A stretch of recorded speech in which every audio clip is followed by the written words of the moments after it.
ఈటెల రాజేంద్ర మాట్లాడుతున్నారు. లైవ్లో చూద్దాం. ఏమని అబద్ధాలు ఆడితేనే ప్రజలు ఇష్టపడతారు, అబద్ధాలని నాకుని నమ్ముతారు అని చెప్పింది. అంటే 6 గ్యారంటీలు, 66 హామీలు, 420 రకాల పనులకు ఇన్ని రకాల అబద్ధాలు ఆడిందని చెప్పి 15 నెలల కాలంలోనే ప్రజలకు అర్థమైపోయింది. ఇవాళ దాన్ని ఇలా మనం మళ్ళీ చెప్పాల్సి ఎక్కడ. కాబట్టి ఇవాళ ఈ పరిస్థితులలో నేను పోయేది మాట్లాడిన వీడియోలని మీరు కూడా వినండి. నేను గింతే అన్న ఈయనలోని సైకో అంటారు, ప్రజలు ఎడుతుంటే చూస్తుంటే సాడిస్ట్ అంటారు. అసలు ఎవడు ఏంది అసలు అని చెప్పి బాధతో మాట్లాడినామని వాస్తవం. నేను మాట్లాడిన దానికి నా ప్రజల కన్నీళ్ళు నన్ను మాట్లాడించినాయి. మా ప్రజలు పడేటువంటి ఆవేదన నన్ను మాట్లాడించింది. 25 ఏళ్ళుగా పదవి ఉంటుందా లేదా ముఖ్యం కాదు, కానీ ఉన్న రోజులు నమ్మిన సిద్ధాంతం కోసం ఇవాళ మొట్టమొదటి కూడా నేను ఒక స్టేట్మెంట్ ఇచ్చిన ఇక్కడ. భారతీయ జనతా పార్టీ ఇల్లు కట్టించిన పార్టీ, జాగలు పంచిచ్చిన పార్టీ. బాలాజీనగర్ రూపశిల్పి బాలాజీనగర్ గుడిసెలు కూడగొడుతున్నాడు. దివంగత నరేంద్ర గారు వచ్చి కొడక కూల్సవా అని చెప్పి ఆపిన చరిత్ర మా భారతీయ జనతా పార్టీ. ఇక్కడ ఒక వాజ్పేయి నగర్ ఉంటుంది, ఇక్కడ దత్తాత్రేయ నగర్ ఉంటుంది. ఇక్కడ నువ్వు హైదరాబాద్లో ఎక్కడ పోయినా కూడా దీన్ దయాల్ నగర్ కావచ్చు, దత్తాత్రేయ నగర్ కావచ్చు, అది వాజ్పేయి నగర్ కావచ్చు, ఇవన్నీ కూడా భారతీయ జనతా పార్టీ కూడు లేని వాళ్లకు, గూడు లేని వాళ్లకు ఆదుకున్న పార్టీ భారతీయ జనతా పార్టీ. మేము ఇక్కడ ఉన్నాం బిడ్డ, మేము ఇక్కడ ఉన్నాం. ఇవాళ మీకు అర్థం కావాలి, దేశాన్ని పాలిస్తున్న పార్టీ. మీ ముఖాలకు అంతకుమున్న ముఖ్యమంత్రి కూడా నేను 100 సార్లు చెప్పిన, నువ్వు ఇలా ఏ డబుల్ బెడ్రూమ్లో కట్టినావో ఈ డబుల్ బెడ్రూమ్లో దాంట్లో 2,50,000 ఇండ్లు కేంద్ర ప్రభుత్వం శాంక్షన్ చేసింది. ఆ ఇండ్లు కూడా కట్టే తెలివి లేదు మీకు అని చెప్పిన. ఇవాళ నీకు కూడా మళ్ళీ దిక్కు మళ్ళీ కేంద్ర ప్రభుత్వం ఇవ్వాలి. నీ దగ్గర ఏం లేదు, సరుకు లేదు. ఇవాళ మొన్న కూడా చెప్పినాం మేము, ఇక్కడ హైదరాబాద్లో కూడా ఇంత పెద్ద వైబ్రెంట్ సిటీ, ఇంత గొప్పగా అభివృద్ధి చెందుతూ ఉంటే ఇవాళ ఇక్కడ ఫెసిలిటీస్ కూడా మనం కల్పించినాం. ఇక్కడ గొప్పలు కడుతున్నాం, 940 కోట్ల బ్రిడ్జ్ మనం కడుతున్నాం. ఉప్పల్లో వాడు దివాళీ చేసి కాంట్రాక్టర్ కడుతున్న బ్రిడ్జ్ మనం కడుతున్నాం. మొన్న ఓపెన్ చేసే బ్రిడ్జ్ మనం కట్టినాం. ఎలిమినార్ దిక్కేస్తున్నటువంటి 6 లైన్ 8 లైన్ రోడ్ మనం కడుతున్నాం, బ్రిడ్జిని మనం కడుతున్నాం. ఇవాళ శంషాబాద్లో ఫ్లైఓవర్ల మీద రీయమన పోయేటువంటి బ్రిడ్జ్ని మనం కడుతున్నాం. అంటే కొన్ని వేల కోట్ల రూపాయల నుంచి మనం చేస్తున్నాం. ఇక్కడ ప్రజలు 8 మంది పార్లమెంట్ సభ్యులు గెలిపించారు. మీకు అర్థం కావాలి, ఇక్కడ హైదరాబాద్ చుట్టుపక్కల హైదరాబాద్లో 3 ఎంపీలు ఉంటాయి, మీకు గుర్తుపెట్టుకోవాలి. పక్కా మొత్తం ఎంపీలు 3. ఇవాళ మల్కాజ్గిరిలో 100% హైదరాబాద్లో ఉన్నటువంటి ఎంపీని గుర్తుపెట్టుకో. ఇక్కడ రూరల్ ఏరియా లేదు. ఇప్పుడు మొత్తం 3 చింతలపల్లి కావచ్చు, అది గడికసర్ కావచ్చు, అది షామిరిపేట కావచ్చు, అది మేడ్చల్ కావచ్చు, ఇవన్నీ అర్బన్లో కలిసిపోయింది.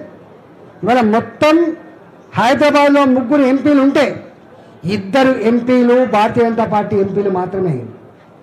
ఇక్కడ సికింద్రాబాద్ ఎంపీ కిషన్ రెడ్డి గారు కావచ్చు, ఇక్కడ నేను కావచ్చు. అటు పక్కకు 70% పార్లమెంటు చేవెళ్ళ కింద వస్తుంది. విశ్వేశ్వరరెడ్డి గారే మన ఎంపీ గుర్తుపడి నాలుగో ఎంపీ. అది ఇటు పక్కకు మెదక్ ఎంపీ ఉంటాడు, రఘునందన్ రావు గారు ఉంటాడు, బిహెచ్ఎల్ఏలో ఆయన ఉంటాడు. ఇక్కడ ఇంతమంది ఎంపీలను గెలిపించిన చరిత్ర ఈ హైదరాబాద్ ఉంటే మరి ఎవరు కొట్టాడాలి మనం? ఇవాళ ఆయన నేను అంటున్నా, కుక్క లెక్క ఒరుడు కాదురా కొడుక, కుక్క లెక్క ఒడితే ఏమవుతుంది? ఎవడు ఒరుతాడో, ఎవడి సంస్కారహీనుడో, ఎవడికి శ్రద్ధత లేదో, ఎవడు అబద్ధాల కోరో, ఎవడు ప్రజలను వంచే వాళ్ళో నేనెందుకు చెప్పాలి? ప్రజలు ఆల్రెడీ చెప్తున్నారు. ఇవాళ హైదరాబాద్ బాధ అనిపిస్తుంది. ఇవాళ నేను ఏదో రియల్ ఎస్టేట్ల కోసమో ఇంకోటి కోసమో కాదు. ఇవాళ హైదరాబాద్లో నేను కొత్తగా ఆర్థిక మంత్రి అయినప్పుడు 10 నెలల కాలంలో అప్పుడు జూన్ 2వ తారీఖు నాడు రాష్ట్రం ఏర్పడితే మార్చి 31 10 నెలలు. 10 నెలల కాలంలో 29,500 కోట్ల రూపాయలు సొంత పన్నులు వచ్చినాయి రాష్ట్రానికి. సొంత పన్నులు, దాని ఓన్ ట్యాక్స్ రెవెన్యూస్ అంటారు. ఇవాళ ఎంత వస్తున్నాయి తెలుసా? 1,30,000 కోట్ల రూపాయలు పన్నులు వస్తున్నాయి. ఈ రాష్ట్రంలో సొంత పన్నుల రూపంలో వచ్చే ఆదాయం 1,30,000 కోట్లు. ఎక్కడి 30,000 కోట్లు? ఎక్కడి 1,30,000 కోట్లు? 1,30,000 కోట్లు మాత్రమే కాదు. మొన్న వరకు తెలంగాణలో జిఎస్డిపి అంటే డెవలప్మెంట్ అంటే జిఎస్డిపిలో చూస్తారు. ఒకనాడు తెలంగాణలో 20% కూడా జిఎస్డిపి వచ్చేది. 2024 వరకు కూడా 13.9% ఉండే. నీ వచ్చిన తర్వాత అది 10% పడిపోయింది. రేపు 7% అయితే 8% అవుతుంది తెలియదు. నీకు పరిపాలించే సత్తా లేక, అనుభవం లేక, సోయి లేక, ఏది చేయన్నో ఏది చేయకూడదో అర్థం కాక ఇవాళ తెలంగాణ పేదది కాదు బిడ్డ, తెలంగాణలో పేదరికంలో ముంచేసే ప్రయత్నం చేస్తుంది కాంగ్రెస్ పార్టీ. ముంచేసే ప్రయత్నం చేస్తున్నారు రేవంత్ రెడ్డి అని చెప్పి అంటున్నారు. పక్క రాష్ట్రం 5.5 కోట్ల జనాభా, 6 కోట్ల జనాభా, 4 కోట్ల జనాభా, మన బడ్జెట్ కంటే తక్కువ ఉంటుంది. మనం ఎక్కడ, వాళ్ళు ఎక్కడ? చూడండి, పర్ కాపిటా ఇన్కమ్లో మనం నెంబర్ 1, గ్రోత్లో number 1, livable city Hyderabad, livable సిటీలో నెంబర్ 1. ఇవాళ మనకు ఎగిరిపోయి ఇవాళ పూనా అహ్మదాబాద్ వస్తుంది. ఇవాళ మన 4వ స్థానానికి పడిపోయింది. ఇవాళ దీన్ని వీటి మీద దృష్టి పెట్టు. నీకు నిజంగానే కాంగ్రెస్ పార్టీ లేదా అనుభవం నాయకులు మీకు సోయి ఉంటే మీరు దృష్టి పెట్టవలసింది ఈ హైదరాబాద్లో ఎందుకు రియల్ ఎస్టేట్ పడిపోయింది, ఎందుకు తెలంగాణ జిఎస్డిపి పడిపోయింది, ఎందుకు పర్ క్యాపిటల్ ఇన్కమ్ పడిపోతుంది, ఎందుకు రిజిస్ట్రేషన్లు ఆగిపోతున్నాయి, వీటి మీద దృష్టి పెట్టమని చెప్పుకుంటున్నాను. పాలకుడు అనేవాడు కన్స్ట్రక్షన్ చేస్తే తప్ప డిస్ట్రక్షన్ చేయడు. కన్నా 50 ఏళ్ళ చరిత్రలో చూస్తున్నా మొట్టమొదటిసారిగా కన్స్ట్రక్షన్ను పక్కకు పెట్టి డిస్ట్రక్షన్ చేస్తున్న దుర్మార్గపు ప్రభుత్వం రేవంత్ రెడ్డి ప్రభుత్వం అని అంటున్నాను.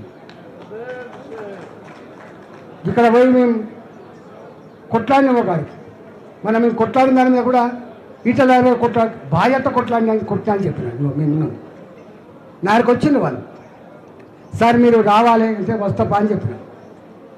ఆడ పోయే వరకు మనుషులు లేరు. ఏందా మనుషులు లేరంటే భయపడ్డాం సార్ మేమంతా. రాత్రి ఆ రియల్ ఎస్టేట్ గుండాల మనుషులు, ఆ గుండాలు ఇంటింటికి వచ్చి, బిడ్డ మీరు కనుక ఎంపీ మీటింగ్ పోతే మిమ్మల్ని చంపుతాం, టెంట్ వేసినా కాలబెడతాం, చీరలు ఇస్తే చీరలను కాలబెడతాం, 10,000 కూడా చేస్తాం. ఏకశిల ఏదో కాదు అంటే ఏంది ఇట్లా అంటే, లేదు సార్ ఇట్లే ఉంది, మేము పోయినాం. సరే మేము మీటింగ్ పెట్టినా వస్తాను. వాస్తవంగా వాళ్ళు అన్న మాట ఏం తెలుసా, అన్నాక మమ్మల్ని రోజు బెదిరిస్తూ గక్కనే ఉన్నారు అన్నారు.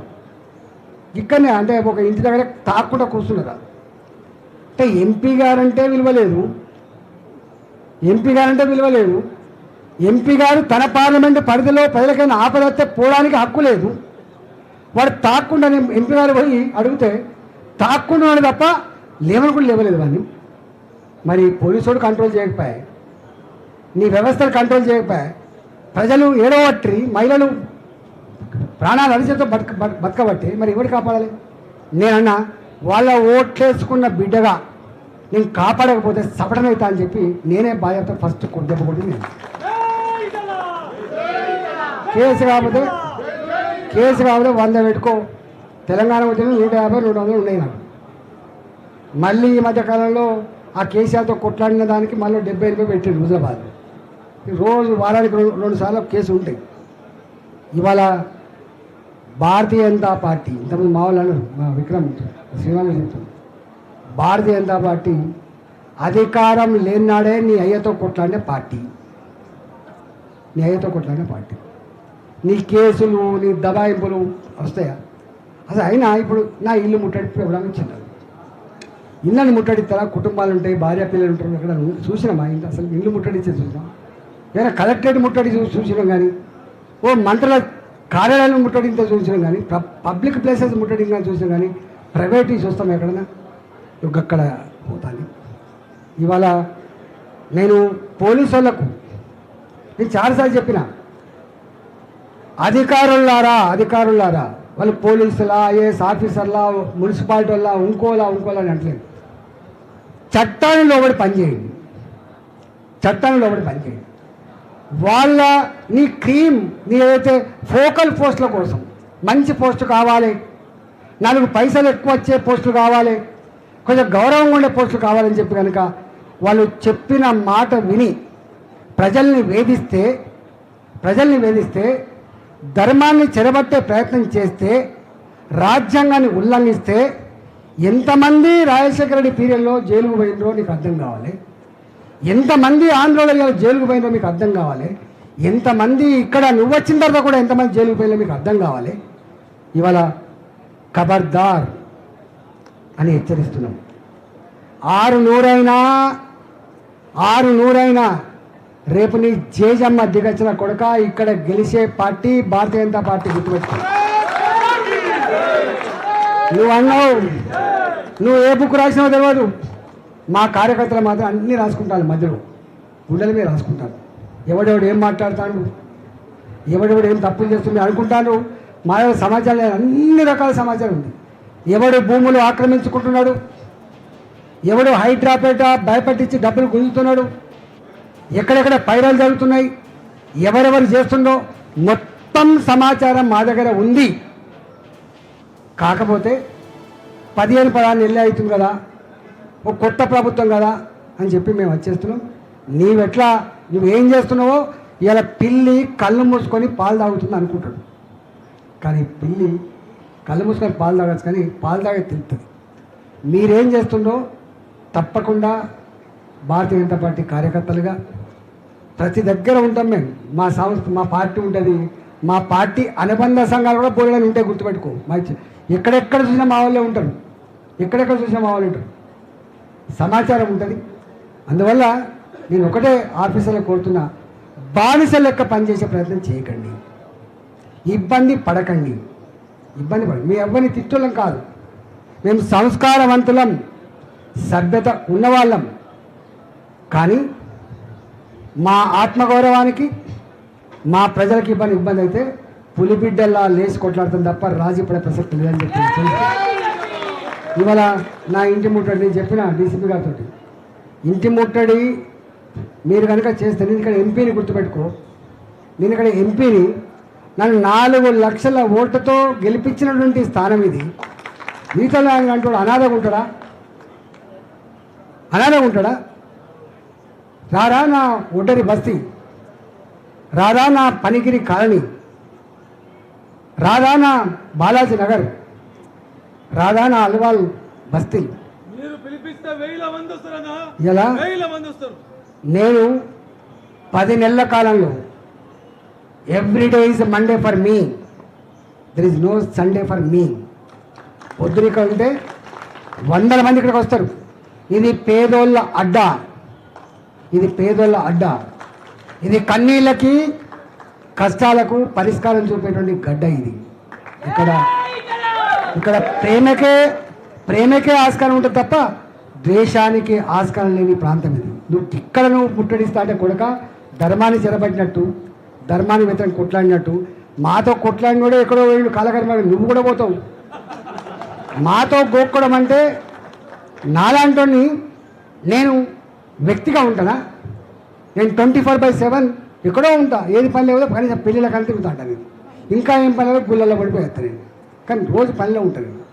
నాది పొద్దున 6 గంటల మొదలైతే రాత్రి 1 గంట వరకు నాది నిరంతరంగా జరిగేటువంటి ప్రక్రియ.